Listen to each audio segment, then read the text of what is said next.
keep a priest safe today. You failed by putting an electric tag on a terrorist rather than interning him and putting him in a prisoner of war camp, which is where he should be. We are at war.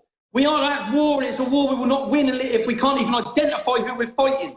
And we can't even begin to take all these liberal, pathetic ways of dealing with these terrorists, these ways of dealing with this pure hatred and vile poison, by putting an electric tag on their ankles, by sending them on courses and rehabilitation courses, anti-extremism courses. The most recent terrorist in Australia who just finished his anti-radicalisation programme is pathetic. And what you will see and what we will see, if Marine Le Pen was in power, would a terrorist be walking around France with a tag around his ankle? No, he wouldn't. No, he wouldn't. It's about time we got rid of these weak, pathetic leaders and replace them with people who will put their country's people first, their safety, their security, their military. Their people need to come before anything else. Rant over. It would be an improvement, wouldn't it, Tommy? I mean, you talk about bowing down to these people. It only seems to make them more emboldened. I mean, we had a headline last year, lesbian Swedish bishop wants Christian crosses removed from church to please Muslims. She didn't want to offend the precious Muslim migrants, so she had all the crosses removed. That didn't seem to help today, did it? You mentioned how the media would react if, some right-winger killed someone on the street. Well, we saw it with Joe Cox, 2 weeks of blanket coverage because one mentally unstable person kills somebody on the street. They used it to try and swing the Brexit vote. There were mass protests. At her memorial, they were politicking. They were pushing for Remain to remain in the European Union, basically dancing on her grave before she was buried. That was a 2-week media saturation exercise. This beheading today is going to be forgotten about tomorrow. We'll be back on the Alex Jones Show with Tommy Robinson. Don't go. We're live on the Alex Jones Show with Tommy Robinson talking about the religion of peace after this latest Islamist atrocity in Europe. Well, Hillary Clinton tweeted, quote, Muslims are peaceful and tolerant people and have nothing whatsoever to do with terrorism. Really, Hillary, is that why 35% of Muslims in France support suicide bombings? Is that why amongst Muslims in France aged 18 to 29, 42% of them support suicide bombings? Yeah, it sounds really peaceful to me. I guess the Pope didn't wash enough migrants' feet. I guess maybe that offended them. Listen to this out of the BBC. This is not The Onion. This is the BBC. This is what they reported today. With 4 attacks in southern Germany coming shortly after the mass murder of 84 people in Nice, counter-terrorism officials are struggling to detect a common thread. Is there a single defining feature to these attacks that could offer clues on how to prevent more of them from happening? On the surface, the answer would appear to be no. The truck driver in Nice was known to have had psychiatric problems and violent outbursts, yet he had a clear enough head to keep his plans hidden for months. Tommy, they're openly... this is not The Onion. This is actually the BBC. They're saying, could there be a common thread between all these attacks in Germany, all these attacks in Nice? Is there a clue that we could somehow find to stitch together why these vicious attacks are happening? Completely insane. They then even mention Islam. Never mind, push it to the front of the conversation. They don't even mention it. For hours after this attack today, Tommy, they were talking about, they were saying there was no known motive. You've got Muslims shouting Allah Akbar, beheading people, shouting pro-ISIS slogans. That was all reported. The BBC said no known motive. Tommy, I guess it must be the priest's fault, right? He must have slipped over and decapitated himself on the Islamist bread knife. Out of the 5 attacks, 100% of the attackers have been Muslim. 60% have been refugees. Yeah, there's a link. There's a link. It's hard not to laugh when you hear that. That's our taxpayer money paying for that nonsense. That's our taxpayer money. And when you talk about even for example, the refugee who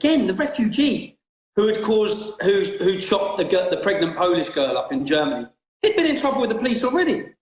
If you've got refugees coming into Europe who are getting into trouble with the police and breaking the law, they need to be booted straight out. They're not refugees, they're invaders. We know that. They're fake refugees. need to be booted straight out. The BBC, to be honest, Paul, what I do now is, after anything, for the truth in what's happening, I look to yourself, I look to Raheem Kassan, I look to Breitbart News.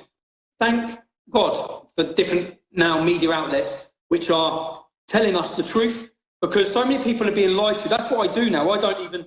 Your videos are great and so on point with the points, but I look to... That's where I look. I don't bother looking anywhere else. That's what other people are... What we need to understand, we are the media.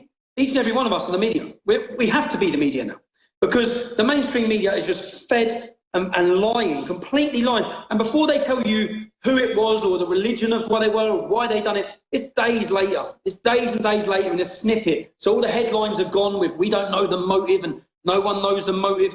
And that's where we're at. People have no idea. And I don't see a solution. So I've been searching for a solution for so long. There isn't any solution to this other than implementing strong, tough laws and trying to de-Islamify Europe. And in doing so, there will be huge conflict. But there will be huge conflict anyway. So I was on another radio show earlier where basically I said, if you tried to ban the burqa now in the UK, you couldn't. The police could not enforce it. They would riot. There would be conflict. Yeah? That's now, with 4% of the country is Muslim. You tried to ban the full-face niqab. If you tried to do it, if the government tried to do it, they couldn't do it. Yeah? If they did, it would cause huge conflict. And because of that, he said, well, that's what I mean. There's no point in causing more problems. So we're bullied and dictated to when that's 4%. What does anyone... This is just a demographical, statistical growth, yeah? Muslims having 5.6 children. We're having 1.3, right? So there are things we can do to combat that and address that, like stopping the benefits for more than 2 children, because majority of these Muslims are on benefits. 50% of the men and 75% of the women. We're paying for our own demise. So you could try to address these problems, but we're not even trying. We're not attempting. I'm waiting to see what the church leadership, because you see, the church in the UK is very different to the church in America. Our church has been infiltrated by people, many of them, when I listen to them speak, I don't even believe they believe in Jesus Christ or God. I believe they're using the church for their own political sway. Is it like, for example, the representative of the church in Luton? He's just a complete apologist and supporter of Islam. And Christianity isn't still around all these years later through being weak and pathetic like it is now. Because that's okay, Tommy, hold that thought. We'll be back after the break. This is The Alex Jones Show. We'll be right back. We are back on The Alex Jones Show. Going to go back to Tommy Robinson here in a moment. But first, I just want to remind you about the massive sale coming up. This is one of the biggest sales in our history, if not the biggest, at InfoWarsStore.com. And it will coincide with the Marathon Epic 28-hour Sleeping Giant broadcast that starts tomorrow at Infowars.com and on the air. You can go to Infowars.com/giant for more information. We're going to have, of course, people on the ground at the DNC in Philly. We're going to have all manner of different hosts bringing you fresh, insightful, different content. So be sure to tune in at Infowars.com/giant and take advantage of that huge sale at InfoWarsStore.com, where we have fresh in stock the Bill Clinton rape T-shirt that triggered Cenk Uygur in that now infamous confrontation with the Young Turks at the RNC.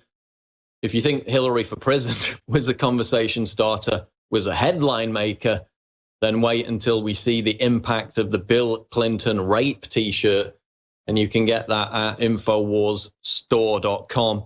Again, Infowars.com/giant for all the information on that marathon, historic 28-hour broadcast that's set to begin tomorrow. Be sure to join us for that. Now, Tommy, you were talking before the break about, riots. If they banned the burqa, the Muslims would riot in the United Kingdom. It's like in America, they can kill some criminal thug who attacks a cop.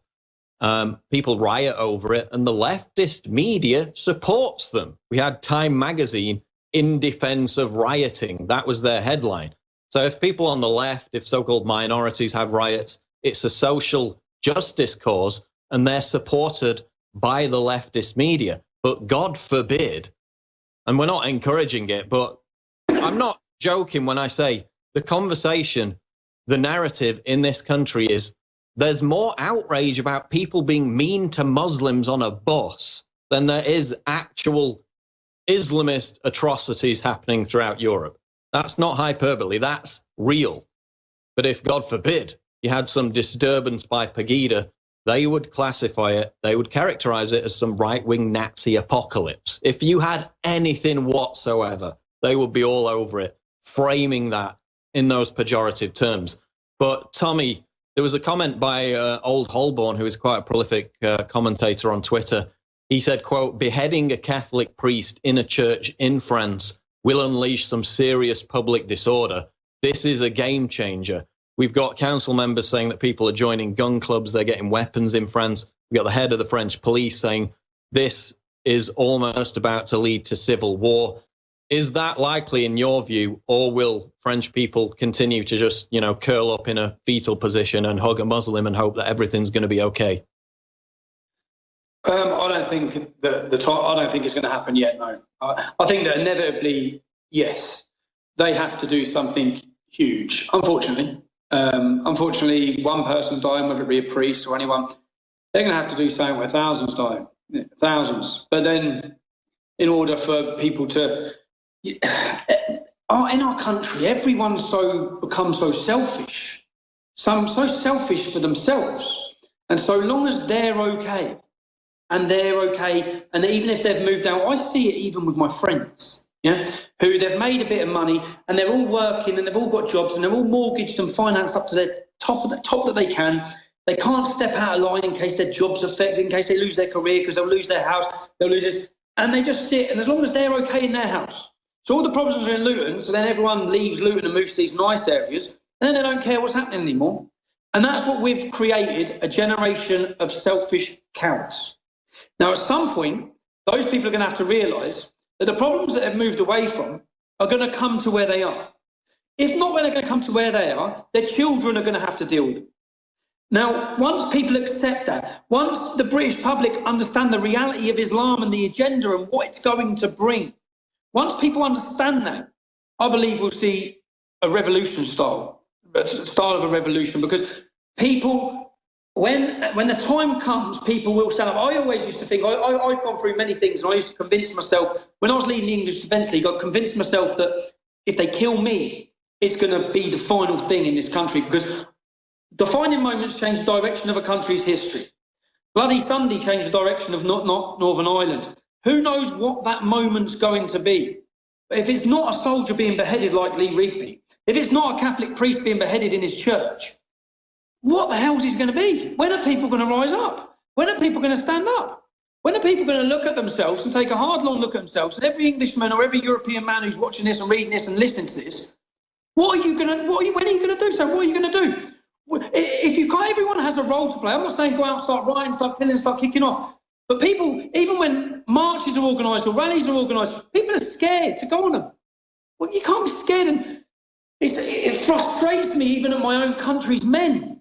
It just frustrates me. I think, what have we become? When you look at our history and you look where we come from and you look at our forefathers and what people gave and sacrificed in order to hand down this beautiful country to us, this beautiful lifestyle, this beautiful freedom, and you're just letting it all go. We're letting it go bit by bit by bit. And the future, Americans who are watching this, you have an opportunity, you have a chance to change the world, to save the world in your next election. Because if you vote for if Hillary Clinton is elected as a world leader, it's going worse. And that's every time you think it can't get worse or the future can't get any more depressing, it does. But then you see currently, I see people shining through and people coming through and politicians, whether it be Marie Le Pen, whether it be Geert Wilders, whether it be Donald Trump.